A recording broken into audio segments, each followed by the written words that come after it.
Hello friends, स्वागत है आप सभी का हमारे यूट्यूब चैनल में।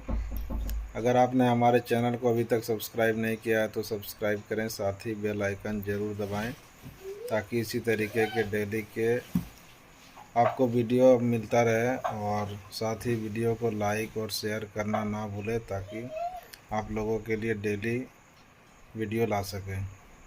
तो चलिए आज की कहानी के बारे में आपको बता देते हैं। आज की कहानी का शीर्षक है सुल्तान का संदूक। रज्जाक एक लुटेरा था। उसके द्वारा की गई लूटपाट की खबरें सुल्तान तक भी पहुंचती रहती थी। सुल्तान ने ऐलान किया था कि जो भी रज्जाक को पकड़वाने में सहायता करेगा उसे 100 सोने की मोहरें इनाम में दी जाएंगी। लोग उसे पहचानते तो थे पर कोई भी उसके डर से सुल्तान तक उसकी खबर नहीं पहुंचाता था। एक दिन रज्जाक लूट के इरादे से एक गांव में आया। उसी गांव में एक भोला भाला और ईमानदार व्यक्ति अमीन भी रहता था। अमीन की इच्छा थी कि उसकी अपनी ज़मीन हो जिस पर वह खेती कर सके। वह चाहता था कि किसी तरह उसे सोने की 100 मोहरें मिल जाएं जिससे उसकी किसान बनने की अभिलाषा पूरी हो जाए। अचानक अमीन की नज़र रज्जाक पर पड़ी। रज्जाक को पहचानते ही उसे पकड़वाने का अमीन का एक उपाय सूझा।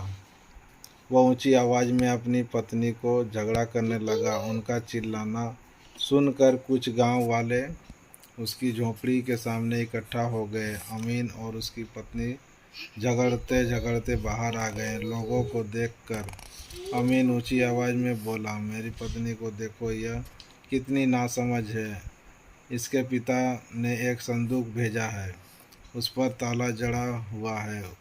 उन्होंने खबर भेजी है कि अगर मैं यह संदूक सुल्तान के पास ले जाऊं तो सुल्तान मुझे सोने की 100 मोहरें देंगे, लेकिन मेरी पत्नी है कि मुझे यह संदूक सुल्तान के पास ले जाने ही नहीं देती है। अमीन की पत्नी भी उसको सबको सुनाते हुए बोली, मैं नासमझ नहीं हूँ बल्कि मेरे पिता और पति नासमझ है। संदूक में केवल एक कागज़ का टुकड़ा है। भला आप लोग ही बताइए, कागज़ के एक टुकड़े के बदले में सुल्तान सोने की मोहरें कैसे देगा। मैं अपने पति का सबके सामने मजाक बनते नहीं देख सकती। यह कहकर वह झोपड़ी के अंदर चली गई। अमीन भी गुस्से में उसके पीछे जाते हुए, मैं भी देखता हूँ कि तुम मुझे जाने से कैसे रोकती हो। उनकी बातें सुनकर सारे गांव वाले ताला जड़े संदूक के बारे में बातें करने लगे। यह सब बातें लुटेरा रज्जाक भी छिपकर सुन रहा था। उसने सोचा, यदि उस संदूक को अमीन के घर से चुराकर सुल्तान के पास पहुंचा दिया जाए तो वो मोहरें मुझे मिल सकती है। तभी उसने देखा कि अमीन लकड़ी का एक संदूक सिर पर उठाकर सुल्तान के महल की ओर जा रहा है।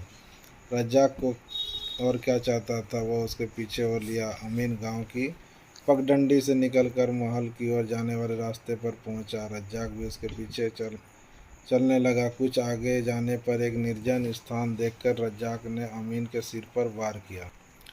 अमीन बेहोश होकर गिर पड़ा। रज्जाक संदूक लेकर तेज कदमों से महल की ओर चल पड़ा। वह मन ही मन खुश हो रहा था कि सुल्तान उसे 100 मोहरें सोने की देगा। इसी बीच अमीन को होश आ गया और वह भी तेजी कदमों से सुल्तान के महल की ओर चल पड़ा। रज्जाक ने महल में पहुंचकर सुल्तान को संदूक भेंट किया। सुल्तान ने संदूक खुलवाकर उसमें रखे कागज़ के टुकड़े को उठाकर पढ़ा। उसमें लिखा, हमारे माननीय सुल्तान, यह आदमी जो आपके पास लकड़ी का संदूक लेकर आया है कुख्यात लुटेरा रज्जाक है।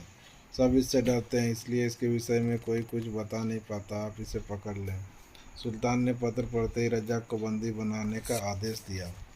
उसी समय अमीन भी वहां पहुंच गया और उसे सुल्तान को बताया कि रज्जाक को पकड़वाने की यह योजना उसकी और उसकी पत्नी ने मिलकर बनाई थी।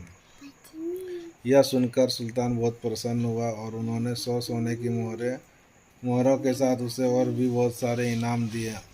अमीन खुश था कि अब उसकी खेती करने की सपना जो है पूरी हो सकती है। तो दोस्तों, आपको आज की ये कहानी कैसी लगी हमें ज़रूर बताएं। चलिए मिलते हैं नए अपडेट के साथ, तब तक के लिए गुड।